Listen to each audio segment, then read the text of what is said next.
Bismillahirrahmanirrahim. Assalamualaikum warahmatullahi wabarakatuh. Alhamdulillahirrabbilalamin. Jumpa lagi dengan saya di channel Umar Zaki. Tempat kita untuk berbagi kebaikan, sesederhana apapun itu. Pada kesempatan kali ini, insya Allah kita akan melanjutkan kembali pembahasan soal-soal tryout P3K. Dan di kesempatan berharga ini kita akan sedikit membahas tentang soal yang berkaitan dengan bilangan. Semoga sedikit banyaknya apa yang kami sampaikan pada kesempatan kali ini bisa membantu saudara-saudaraku yang sedang dalam upayanya untuk mengikuti seleksi P3K atau yang semacamnya. Baik, kita masuk ke soal yang pertama. Soal yang pertama, Azizan dan Heri mengikuti kursus renang, di mana jadwal Azizan itu setiap 9 hari sekali. Kemudian jadwal Heri itu setiap 6 hari sekali. Nah, jika hari ini adalah hari Kamis, ya, tanggal 18 Februari 2021, maka hari dan tanggal berapa mereka bersama-sama lagi. Nah, kalau kita lihat, kita bisa hitung manual. Hari ini adalah hari pertama, berarti hari ke-0 misalnya. Maka 9 hari ke depan, Azizan akan berenang lagi. 18 hari ke depan, Azizan akan berenang lagi. Nah, kalau Harry 6 hari ke depan akan berenang lagi, ditambah 6 hari kemudian berarti hari ke-12 dia akan berenang lagi, ditambah lagi 6 hari berarti hari ke-18 dia akan berenang lagi. Pada kesempatan kedua, Azizan berenang 9 hari ke depan itu belum bersamaan dengan Harry. Demikian halnya dengan Harry di kesempatan kedua dan ketiganya, belum bersamaan lagi dengan Azizan. Ternyata mereka akan bersama-sama lagi 18 hari ke depan.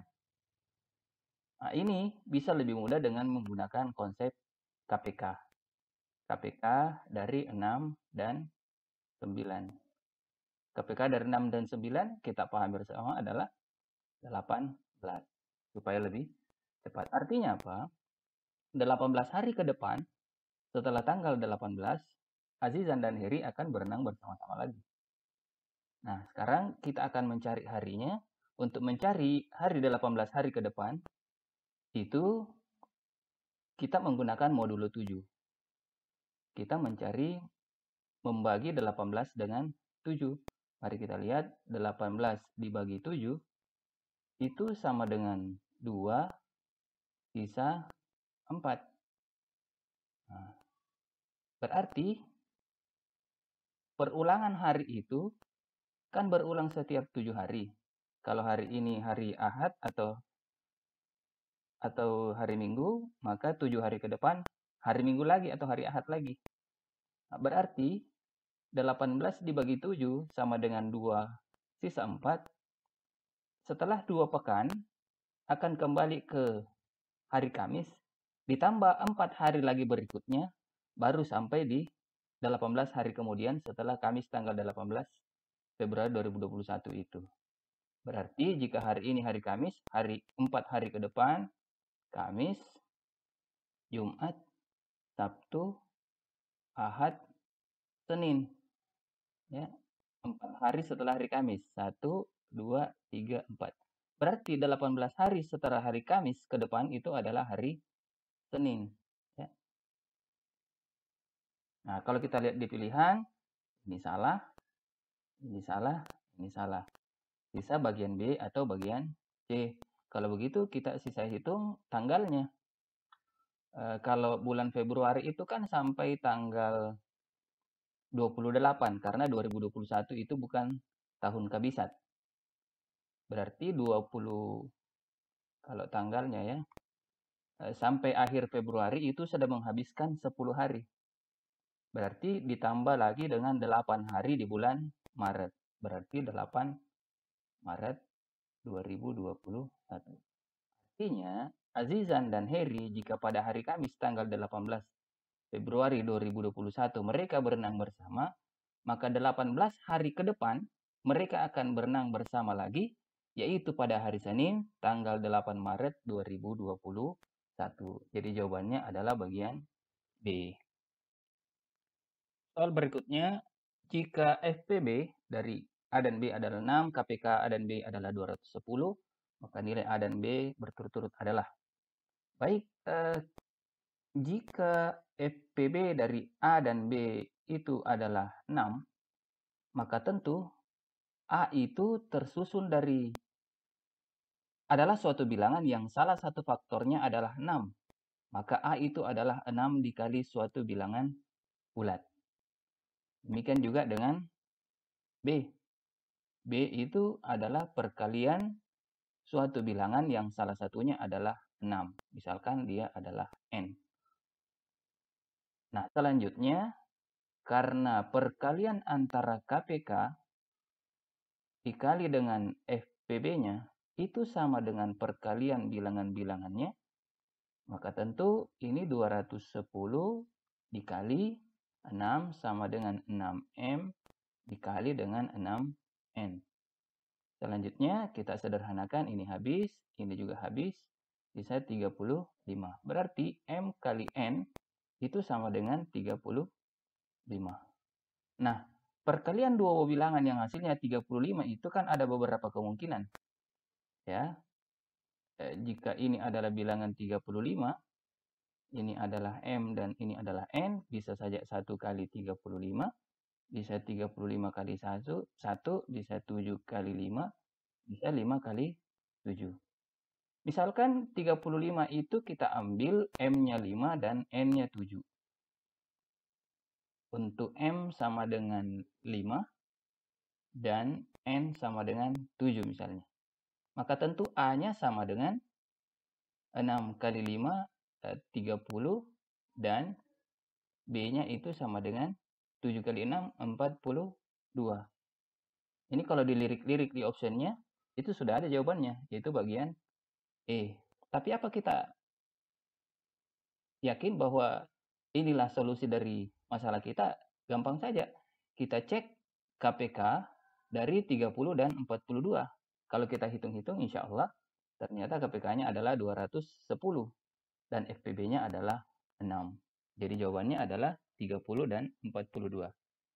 Logika yang sama kita bisa gunakan untuk mengecek kemungkinan yang lain dan insya Allah bisa kita susun bilangannya, tetapi masalahnya apakah tersedia di pilihan atau tidak. Soal berikut tentang bilangan modulo. Jika P kongruen dengan Q modulo 7, maka 14P pangkat 2 tambah 8P kurang 21 kongruen dengan berapa? Nah, ada beberapa sifat modulo yang bisa kita gunakan untuk menyelesaikan persoalan ini. Jika A itu kongruen dengan B modulo C misalnya, maka KA itu kongruen dengan KB modulo C. Ya. Nah, jika K itu adalah kelipatan dari C, berarti misalkan ini saya kali dengan CA, saya ganti K-nya dengan C, maka ini kongruen dengan 0 modulo C. Nah, logika sederhananya ya, kalau misalnya ada suatu bilangan yang merupakan kelipatan dari suatu bilangan yang lain, maka tentu sisa pembagiannya adalah 0. Contohnya, 8 itu adalah kelipatan dari 2. Berarti 2 membagi habis 8. Atau 8 itu kongruen dengan 0 modulo 2. Atau dalam konteks di atas, jika P kongruen dengan Q modulo 7, jika saya menuliskan di sini 7P misalnya, atau kelipatan dari 7 itu, maka ini kongruen dengan 0 modulo 7. Nah, sekarang kita lihat di persoalan. 14P pangkat 2 ditambah 8P kurang 21. Untuk 14P pangkat 2 ini bisa kita ubah menjadi 7 dikali 2P pangkat 2. Jika P kita ubah menjadi Q modulo 7 atau kita bagi dengan 7, maka tentu 14P pangkat 2 sama dengan 7 dikali 2P pangkat 2 itu kongruen dengan 0 modulo 7. Karena ada 7 sebagai salah satu faktor di depan. Yang berikutnya 8P ini kan saya bisa bentuk menjadi 7P ditambah P.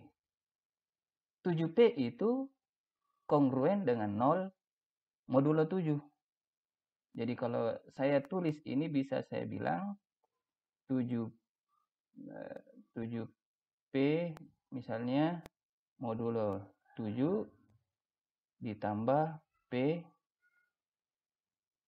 ini sama dengan 0 modulo 7 ditambah Q modulo 7.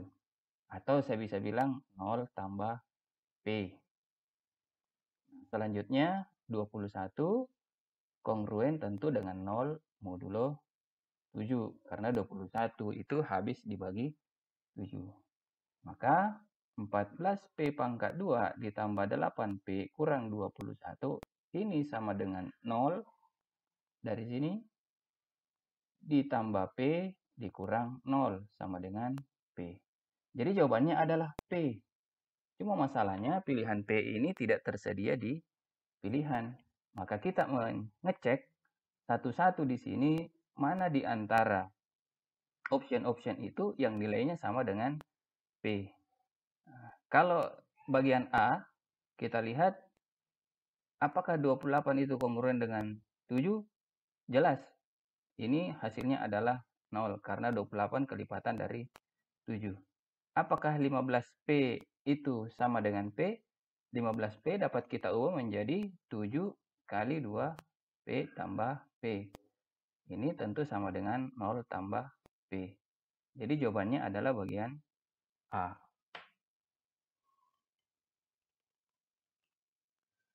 Soal berikutnya, diketahui FPB dari 247 dan 299 adalah D. Dan D itu sama dengan 247 kali dengan M ditambah 299 dikali dengan N. Yang ditanyakan adalah M dan N berturut sama dengan apa. Nah, ini bisa kita gunakan dengan menggunakan algoritma pembagian. Jadi caranya 299 itu sama dengan berapa di titik-titik kali 247 ditambah berapa. Ternyata di sini adalah 1, kemudian di sini tentu saja adalah 52. 299 itu sama dengan 1 dikali 247 ditambah 52. 247-nya ke sini sama dengan 52-nya ke sini berapa dikali 52. Berarti ini 4 ya. 4 dikali 52 ditambah berapa supaya sama dengan 247. Berarti ditambah 39. Nah, selanjutnya dengan alur yang sama, 52 itu sama dengan berapa kali 39. Berarti di sini 1, ini 13. Selanjutnya masih alur yang sama, 39 sama dengan titik-titik kali 13. Di sini 3 tambah 0.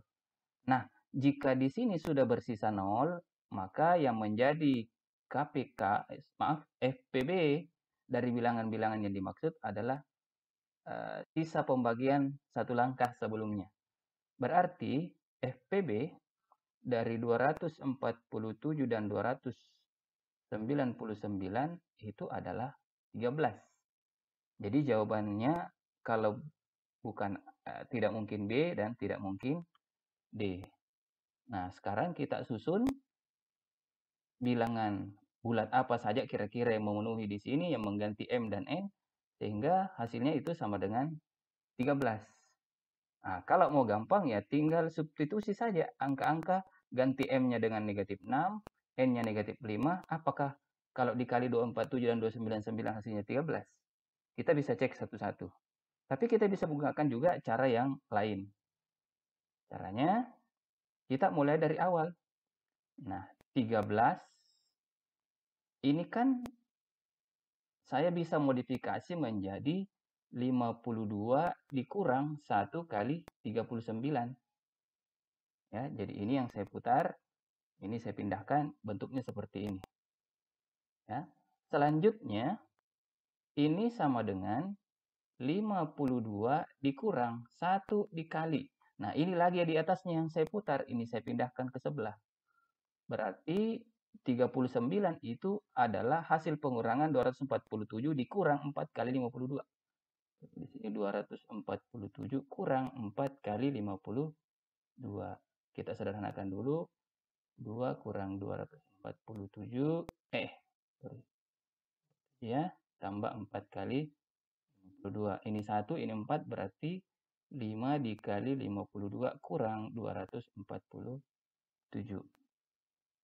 Nah, selanjutnya 52 ini saya bisa peroleh dari 299 kurang 1 kali 247.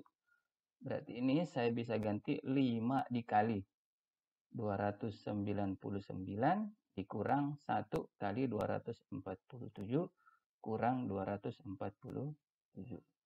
Ini sama dengan 5 kali 299 kurang 5 dikali 247 kurang 247.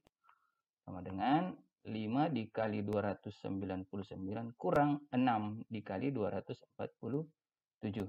Kita sesuaikan bentuknya ini dengan soal kita, berarti ini sama dengan 13 sama dengan negatif 6 dikali 247 ditambah 5 dikali 299. Ini yang menjadi nilai M, ini yang menjadi nilai N. Jadi jawabannya adalah bagian C. Selanjutnya, jika kita punya 6P kongruen dengan 9Q modulo 15, maka 2P itu kongruen dengan apa? Oke, kita coba menggunakan konsep modulo. Jika 6P itu kongruen dengan 9Q modulo 15, maka tentu 6P itu 15 itu membagi habis 6P dikurang 9Q. Ya, jadi misalnya 6 kongruen dengan 2 modulo 4. Maka tentu 4 itu membagi habis 6 kurang 2. Betul ya, 6 kurang 4 tentu membagi habis 4. Contoh yang lain, misalnya 3, jangan 3. 30 itu kongruen dengan 2 modulo 7. Apakah 7 membagi habis 30 kurang 2? 30 kurang 2, 28. Apakah 7 membagi habis 28? Iya. Hasilnya adalah 4, tidak bersisa. Nah, sama seperti ini. Nah, selanjutnya dengan menggunakan konsep habis dibagi, maka ini bisa saya bentuk menjadi 6P dikurang 9Q sama dengan 15 dikali bilangan tertentu, bilangan bulat. Nah, kalau semuanya ini saya bagi dengan 3, maka ini menjadi 2P kurang 3Q sama dengan 5K. Nah, kembali ke definisi bilangan habis dibagi, maka tentu 5 ini membagi habis 2P kurang 3Q. Jika saya gunakan lagi konsep bilangan modulo, maka ini tentu 2P kongruen dengan 3Q modulo 5. Jadi jawabannya adalah bagian D. Baik, kita lanjutkan di soal berikutnya. Nilai dari sigma I sama dengan 4 sampai 51 untuk I kurang 5 sama dengan berapa? Kalau kita mengerjakan ini secara manual, bisa saja kita ganti I-nya dengan 4, 5, 6, dan seterusnya sampai 51. Kemudian hasilnya kita kurangi 5, dan hasilnya itu semua kita jumlahkan. Nah, tentu akan sangat merepotkan. Maka kita akan menggunakan beberapa sifat. Jika saya punya sigma I mulai dari A sampai N, dari misalnya I di sini, maka ini sama dengan, jika ini sama dengan A tambah K, saya jumlahkan dengan K, maka ini menjadi I kurang K. Tentu ini N tambah K juga. Ataukah jika sigma itu I-nya saya kurangi A dengan P, tentu ini N kurang P, maka I-nya saya tambah dengan P. Ya. Untuk apa ini? Sifat-sifat ini kita gunakan untuk mempermudah persoalan kita. Nah, sama dengan ini, sigma I sama dengan 4 sampai 51. 4I kurang 5. Saya ubah dulu menjadi sigma I sama dengan 1. Berarti 4 itu dikurangi 3 supaya jadi 1. Maka yang di atas juga saya kurangi 3. Di sini 48. Maka di sini 4 dikali I ditambah 3. Karena tadi saya kurangi 3. Ini tetap. Maka hasilnya adalah sigma I sama dengan 1 sampai 48. Ini 4I, 4 kali 3, 12, kurang 5 berarti ditambah 7. Ini sama dengan 4 dikali sigma I sama dengan 1 sampai 48. I ditambah 7. Nah, ini kita sisa pakaikan sifat. Jika sigma I mulai 1 sampai N, dari sini I, hasilnya adalah N kali N tambah 1 per 2. Sigma I mulai dari 1 sampai N dari suatu bilangan konstan A, maka hasilnya itu adalah N dikali dengan A. Maka ini menjadi 4 dikali N kali N tambah 1 per 2. N-nya adalah 48.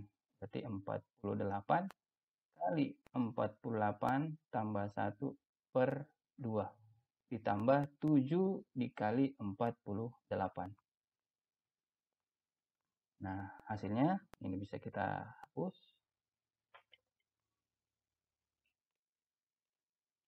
Hasilnya ini adalah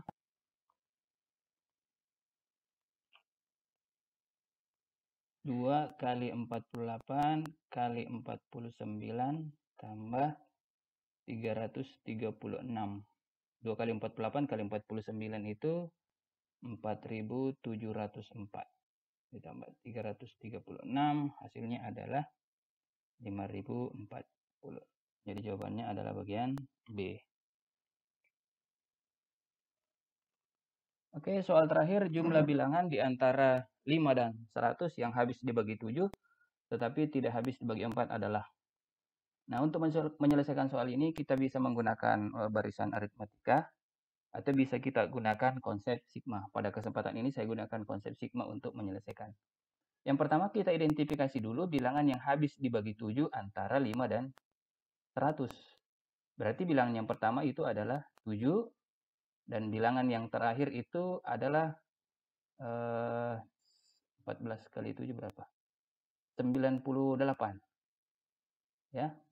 Ini bilangan pertama yang habis dibilangin 7, 14 yang kedua, dan seterusnya ini bilangan yang ke-14. Nah, kalau ini dijumlahkan semua, berarti sigma I sama dengan 1 sampai 14. 7K artinya bilangan yang habis dibagi 7, mulai dari 7 sampai 98. Nah, ini sama dengan 7 dikali 14 dikali 14 tambah 1 per 2. Karena sifat untuk K-nya itu kan N kali N tambah 1 per 2. Ini hasilnya berapa? 7 kali 14 kali 15 per 2, itu hasilnya adalah Hasilnya adalah 735. Nah, di sini, di soal ini ada syarat tambahan. Nah, bilangan tersebut adalah bilangan yang tidak habis dibagi 4. Itu dikeluarkan. Artinya apa? Dari semua bilangan antara 5 dan 100 yang habis dibagi 7, ada di antaranya yang habis dibagi yang habis dibagi 4. Contohnya 28, 56. Nah, kalau kita gunakan konsep sigma untuk menyelesaikannya, maka kita mencari bilangan itu.